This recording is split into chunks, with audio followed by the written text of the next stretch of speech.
Alright, in this video I talk about my top 10 manga that I wish were anime. Now, my journey with manga is kind of interesting because, for a long time I basically only watched anime. A little manga here and there I would read. And then within the past, I want to say 5 years or so, I've really, dove back into manga. I mean, I'd read manga in college and stuff and read a lot more manga now. And honestly, I actually usually feel like most manga is kind of perfect as it is. I don't necessarily think every manga needs an anime or is necessarily going to be vastly improved by an anime. So this was kind of an interesting one to put together because they're both great mediums. Let's just dive in. Number 10 is Blue Flag. I think this one is lower on the list because I think it's just a great manga. It's a sort of romantic drama. I don't want to say too much about it, but sort of like love triangle-y. It's very interesting. I mainly would want to see it animated because I feel like I'd want to hear the voice acting. You could get some really emotional, amazing performances. So I think that alone would make it be like, that would be cool. I would watch the anime version. Yeah, other than that though, I mean, it's pretty perfect as it is. There are facial expressions and pages in this manga that just really stick with me. I love to hear the voice acting. That's something that's a big plus for me in a lot of anime adaptations is ooh, I get to hear, a really good acting performance. Number 9 is Yokohama Kaidashi Kiko. It's a cozy post-apocalyptic manga about a robot who runs a cafe. It's extremely slice of life. It's just about what happens in the day-to-day with little mini arcs here and there, but it's very slow paced.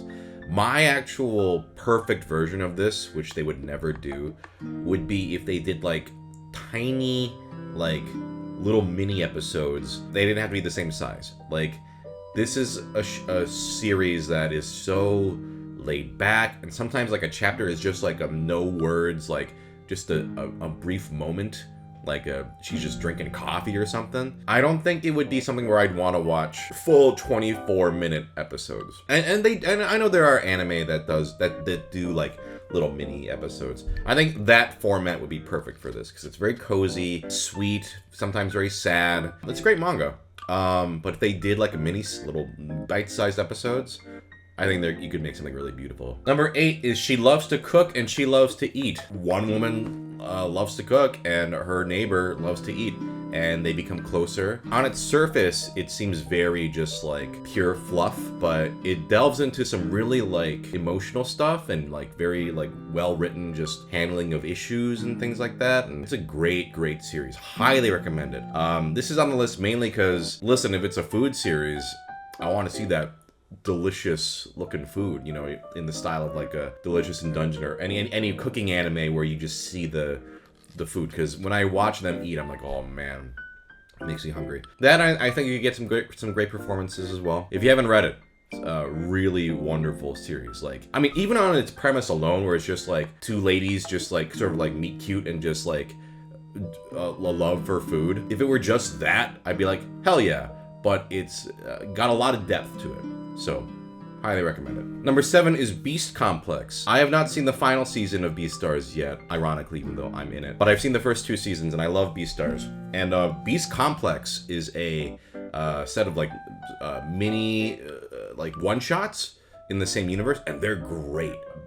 Just a really interesting collection of stories. And yeah, I would love to see it animated in the style of the Beastars show, because I think the Beastars show looks great. Plus Sagwan's in it, so maybe I'm a little biased, maybe get some more work out of it. All joking aside, I just love Beastars. Beastars related animated content, I'm totally on board. Number 6 is Vagabond. This one is pretty much impossible because I think he's never gonna finish the manga. I think he's kind of done with it. So it's about Miyamoto Musashi in 1600, and basically just how he became this legendary swordsman. It's an incredible work.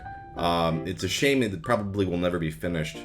I mean, the guy is working on other stuff. He's a busy guy. But there's just breathtaking panels and fight sequences, and it'd be hard to do it justice in animated form.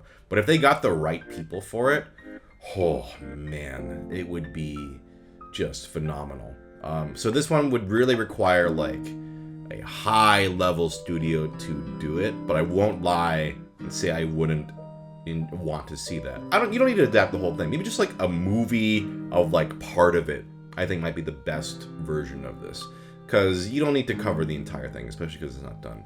But if you just covered like a chunk of it into a movie form, I would watch the shit out of that. Number 5 is A Bride's Story. This is one that also would need a really high level studio to do, because her drawings are so gorgeous. So A Bride's Story is in the 19th century. It's in Central Asia, and it's about just a bunch of different brides and their families and what goes on in their lives. It's one of my favorite manga of all time. The art is so good. The characters are so rich. She really puts a lot of effort into historical research. But man, the art is so good. It's like you gotta get the right studio to do that justice. If you did, it'd be pretty cool to watch. I think I would just be excited if it were announced and it was a good studio. I'd be like, oh man, okay, let's see what you can do. Because it's a pretty high bar, kind of like Vagabond. Both have a very high bar of art quality that I'm like, I hope they'd be able to capture it if these were adapted. Number 4, it's Yotsuba and. I know the mangaka for this has stated he doesn't really want an anime version because he feels like it wouldn't translate well. And I have to respect that, but I'm like, I think if you got the right studio, this would be great. I mean, it's a perfect manga. I think it's my favorite manga of all time, honestly.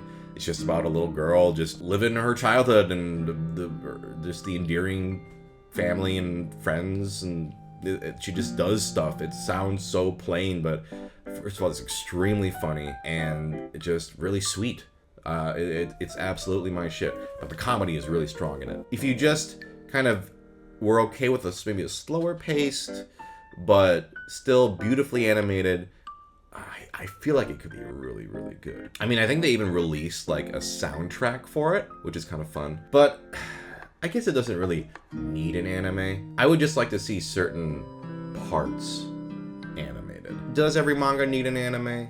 Maybe not. If they ever announced it, I would be excited for sure. Number 3 is Akane Banashi. So this is a Shonen Jump series that's wonderful. It's about Rakugo, the art of the spoken word. Solo performer will tell a story and play all the characters for an audience. I really loved Showa Genroku Rakugo Shinju, and Akane Banashi is kind of like taking Rakugo and giving it basically like a Chihaya Furu vibe, which is, again, they feel very similar to me in terms of tone. The main character is wonderful. She's very entertaining. And it just has this fun world of characters who are all also into Rakugo. I'd be interested to see how they did it, because Showa Genroku Rakugo Shinju is interesting in that when they're telling their stories, they actually don't do any visual aid. It's all just watching the performer act, which is really interesting. In the manga for Akane Banashi, there is like, they show pictures on the page as she's telling the story, which I don't hate. I think it'd be interesting for me to watch a Rakugo anime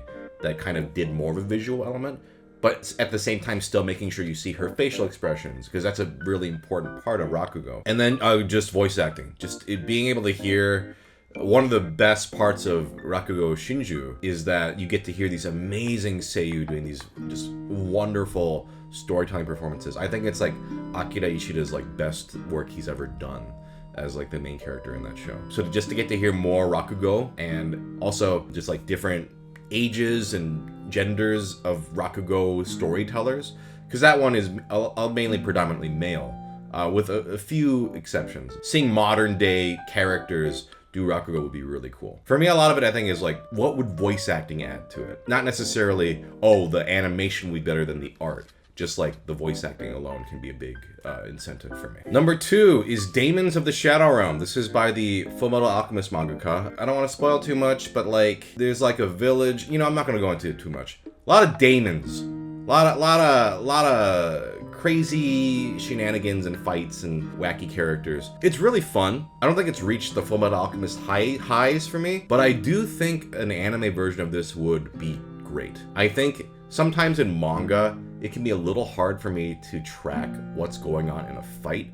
So in a series like this where it's very fight-centric, sometimes I'll watch the animated version of something and go, oh, that's what's going on in that. Fullmetal Alchemist was great if they gave it the Fullmetal Alchemist treatment. I know there was like a rumor that they were doing an anime. I don't know if there's any truth to that, But if they do, it's just a very dynamic, interesting group of characters just doing weird shit. I also would hope that, I think Brotherhood did a good job where they would still capture the comedy. What I love about her work is, even when it is serious and maybe gritty, there's plenty of room for comedy. And I think the best anime is stuff where they can capture all aspects of a series, not just cut out the comedy. That one would be one I'd be very excited to hear if they were actually going to do it. And finally, number 1 is 20th Century Boys. This is easily the one I'd want an anime of the most. It'd be very ambitious and very unlikely.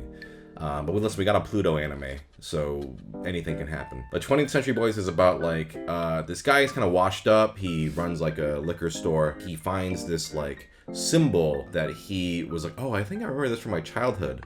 And there's a lot of flashing back to his childhood in, I believe, the 60s. There's this sort of conspiracy starts to unfold as he's like, wait a minute, why is this symbol back? And it's very dense, very complicated, but fascinating story that just has a huge scope. One of my favorite manga of all time. There are parts and arcs in it that just have stuck with me forever. Characters that are so phenomenally good. They did movies. I haven't seen them. I don't know how those are. But yes, 20th Century Boys, I would flip my shit if they did a full adaptation of it. I love it. All right, that was my top 10 manga I wish were adapted into anime. Let me know what manga you guys would like to see adapted. Or if you have any general manga recommendations. I'm always looking for more stuff to read, so let me know in the comments. Otherwise, I'll see you in the next one. Peace.